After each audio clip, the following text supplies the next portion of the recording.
समीरे का है ये रिगार्डिंग एक केस हुआ था हमारे यहाँ पे, जिसका नंबर है 26/2023। ये धारा है 419, 420, 467, 468, 471 IPC and 66 B, C and D of the IT act. तो बेसिकली ये जो धाराएं हैं सारी IPC की जो धाराएं ये बेसिकली फ्रॉड से कनेक्टेड है, और जो IPC के जो IT एक्ट की धाराएं ये बेसिकली साइबर क्राइम से कनेक्टेड है। इसमें एक व्यक्ति हैं जिनका नाम है आभास कुमार, जो कि रिटायर्ड GM थे। उनके द्वारा उनके अकाउंट से करीब 2.5 लाख रुपया इस केस में फ्रॉड के द्वारा किया गया था। तो जो फ्रॉड का मोडस ऑपरेंडी है वो भी मैं बता देता हूँ, और इस केस को कैसे डिटेक्ट किया गया वो भी मैं बता देता हूँ। तो इस केस में बेसिकली ये जो आभास कुमार जी जो थे, ये he was trying to book a ticket on Air Asia. ये अपने बेटी के लिए एक एयर एशिया पर टिकट बुक करने का प्रयास कर रहे थे। जब सक्सेस नहीं हुआ तो इन्होंने गूगल पे जा करके एयर एशिया का नंबर सर्च किया, तो उनको एक ट्विटर का एक हैंडल नज़र आया जिस पे एक नंबर दिया हुआ था।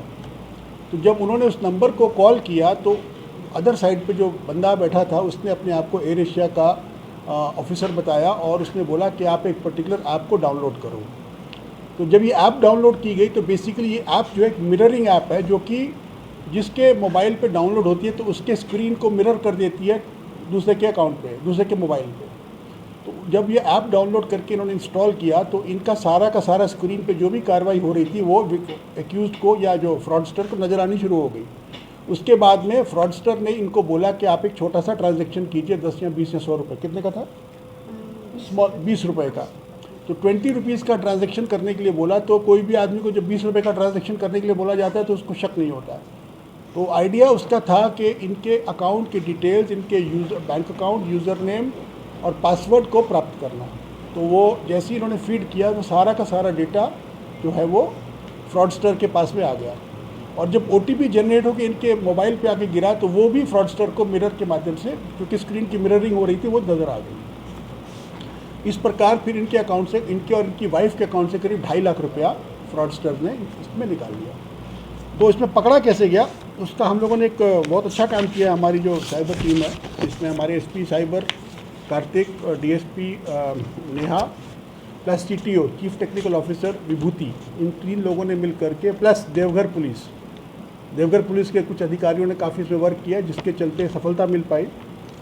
तो इसमें बेसिकली हमारे को देयर आर 4 प्राइमरी लीड्स। पहले हमारे को 4 प्राइमरी लीड्स मिली, उसमें से 3 थे वो मोबाइल नंबर जिनका यूज़ किया गया था इस फ्रॉड के लिए, और एक था वो अकाउंट नंबर जिसमें से 2.5 लाख में से कुछ पैसा ट्रांसफ़र हुआ था। जो 3 नंबर थे, ये तीनों नंबर जो है, ये तीनों के तीनों नंबर बेसिकली फेक ID पर निकाले गए हैं। तो इन तीनों नंबर का जो लोकेशन लिया गया तो ये देवघर डिस्ट्रिक्ट के आस्था विलेज में, जो कि पालाजोरी देवघर में, वहाँ पे तीनों का लोकेशन मिल रहा था। तो आजकल मोबाइल की लोकेशन काफ़ी प्रिसाइज पकड़ी जा सकती है। तो मोबाइल को उसकी लोकेशन के आधार पे सर्च किया गया, तो उसमें से 3 आदमी पकड़े गए, जिनमें से 2 आदमियों को देवघर पुलिस ने फॉरवर्ड किया है और एक आदमी को हम लोग 2 फॉरवर्ड कर रहे हैं। तो ये जब तीनों को पकड़ा गया तो इनके पास से एक मोबाइल रिकवर भी हो गया। तो ये तो हुआ एक पार्ट कैसे इसमें वर्क हुआ। इसका जो दूसरा पार्ट था, जो मनी, देखिए इसमें जो वर्किंग का हमारा तरीका है वो 2 तरीके से हम लोगों ने काम किया। एक मोबाइल को ट्रेस किया और दूसरा बैंक अकाउंट या मनी ट्रेल को ट्रेस किया। तो जो मैंने बताया 2.5 लाख में से करीब 25,000 रुपया एक अकाउंट में गया था, और बाकी पैसा से जियो मार्ट पर परचेज़ किया गया था। तो जो परचेज़ किए गए तो उसमें 3 मोबाइल थे, एक सैमसंग का था, एक एप्पल का था और एक वीवो का था, राइट। तो इन तीनों मोबाइल में से, तीनों मोबाइल के जो IMEI नंबर ट्रेस किए गए तो उनमें से एक नंबर ट्रेस आउट हो गया और वो नंबर बरामद भी हो गया। वो that mobile has also been recovered. तो ये पूरा का पूरा जो मोडस ऑपरेंडी था इस केस का, इसमें काफ़ी मेहनत इसमें हुई है। इसमें चार्जशीट हम लोग करेंगे इन एक्यूज़ पे, और जो मेन इसमें एक्यूज़ था उसका नाम है, हाँ, उसका नाम है आरिफ रज़ा। ये आस्था विलेज का है, ये 25 साल का लड़का है, पालाजोरी देवघर का।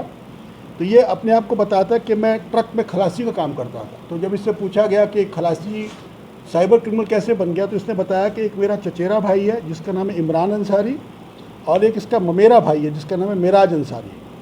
तो बेसिकली इन दोनों ने इसको ये पूरा का पूरा क्राइम करना सिखाया। तो ये बेसिकली लोगों को लगता है, यंग लड़कों को लगता है कि साइबर क्राइम के माध्यम से हम लोग रातों रात अमीर बन सकते हैं या इंस्टेंट रिच प्राप्त कर सकते हैं। इसी के चलते ये सब हो रहा है। तो हम लोग कोशिश कर रहे हैं कि इन सभी को पकड़ करके ऐसी सज़ा दिलाई जाए ताकि अन्य लोगों के लिए एक मिसाल इनकी बन सके।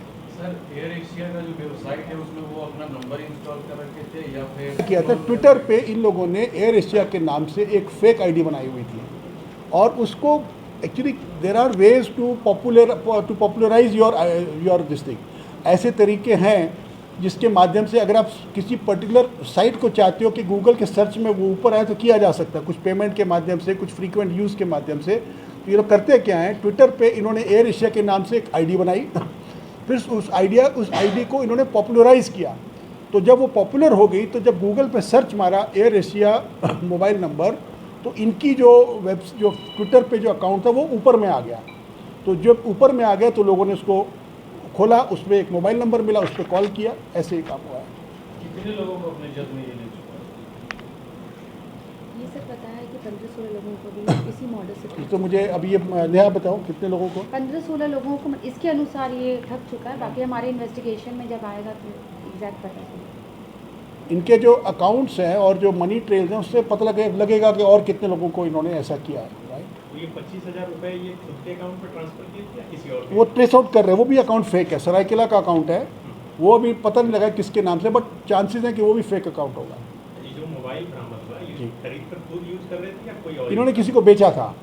इन्होंने क्या किया, जैसे 1-1.5 लाख का मोबाइल है, उसको 60% में बेच दिया। तो जिसको बेचा बंदे को वो भी पकड़ा गया है, क्योंकि वो भी ये काम करता था। वो उसको मालूम है कि चोरी का मोबाइल है, और अगर उसको मालूम नहीं होता कि चोरी का मोबाइल है तो हम उसको अरेस्ट नहीं करते। पर से खरीदने वाला नहीं, जैसे तीनों ने अपने नाम से मोबाइल मंगाए और एक मोबाइल का जिसकी कीमत मार्केट में करीब 1.5 लाख रुपया है, उसको उसने एक दुकानदार को 70,000 या 60,000 में बेच दिया। जो दुकानदार खरीदा वो भी पकड़ा वो भी पकड़ा गया, क्योंकि उसे मालूम है कि चोरी का मोबाइल है। अगर उसको मालूम नहीं रहता कि चोरी का मोबाइल है तो हम उसको नहीं पकड़ते। लेकिन अगर कोई आदमी 1.5 लाख का मोबाइल, नया मोबाइल आपको 60,000 में बेच रहा है तो आपके मन में शक होगा कि चोरी का मोबाइल है, लेकिन फिर भी आप खरीद रहे तो आप फिर दोषी हो उसको। ये खलासी सर पढ़ा लिखा कितना? ये नया तुम बताओ। 8वीं पास। 8वीं पास। ये दूसरे पिछले बार दुकानदार है वो, क्या नाम है उसका? मुजफ्फर वो अंसारी इंटर किया हुआ। उसमें वो ये हमने एक शीट बना दी है, इसमें सबकी डिटेल्स हैं। तो जो प्रिंट, हाँ, इसका नाम है रस्ट डेस्क, जो स्क्रीन का जो मिररिंग करती है, तो रस्ट डेस्क। ऐसी हज़ारों ऐप्स हैं गूगल पे। तो हाँ, राइट। तो अभी इसका मोबाइल का छानबीन करने पे जो है इसके पास इसके मोबाइल से कुछ और APK फाइल्स भी मिले। तो उस फाइल का लिंक हम लोगों को प्रेस ब्रीफ में दिए हैं, तो ये लिंक कहीं भी नज़र आए तो कोई इंस्टॉल ना करें। base.apk.customer support base.apk है। तो ये APK जो है, जिसे ये सब APK फाइल्स भी इन हाउस डेवलप किया है। Modus operandi for cyber crime. तो आप लोगों को APK फाइल तो डाउनलोड करना ही नहीं चाहिए, और अपने जो भी आपके मतलब आपके जो व्यूअर्स हैं उनको भी कृपया बताइए कि APK फाइल को डाउनलोड नहीं करना चाहिए, और गलती से डाउनलोड हो गया तो उसको डिलीट कर देना चाहिए। और अगर आपको ज़रूरी है कोई APK फाइल डाउनलोड करना तो कम से कम उसको SMS रीड करने की, लोकेशन देखने की, कॉन्टैक्ट्स देखने की, फाइल्स पढ़ने की परमिशन कभी नहीं देनी चाहिए। जब भी आप कोई APK फाइल को डाउनलोड करते हो तो आपका जो ऑपरेटिंग सिस्टम है, एंड्रॉयड सिस्टम है, वो आपसे पूछता है कि क्या इस APK फाइल को परमिशन दी जाए कि नहीं, एक एक करके पूछता है। तो आप वो परमिशन आपको आमतौर पर नहीं देना चाहिए। यही मेरा मतलब, साइबर क्राइम से बचने का सबसे अच्छा तरीका ये है कि थोड़ा सा प्रिकॉशन लिया जाए, थोड़ा एजुकेशन इसके बारे में प्राप्त किया। अभी नया मॉडल यही हो गया APK फाइल बहुत नया नहीं है, बहुत प्रेवलेंट है, बिकॉज इससे मास रूप में वो क्राइम किया जा सकता है। एक आदमी एक दिन में 10-15 हज़ार लोगों को अगर APK फाइल भेजता है तो दिन भर में 100-150 लोगों को फंसा सकता है, क्योंकि एवरीबडी इज़ नॉट अवेयर। तो बहुत सारे लोग हैं, खासकर जो सीनियर सिटीज़न है, जिनको बहुत मोबाइल के बारे में फेमिलियरिटी नहीं है, वही जैसे ये भी रिटायर्ड आदमी है।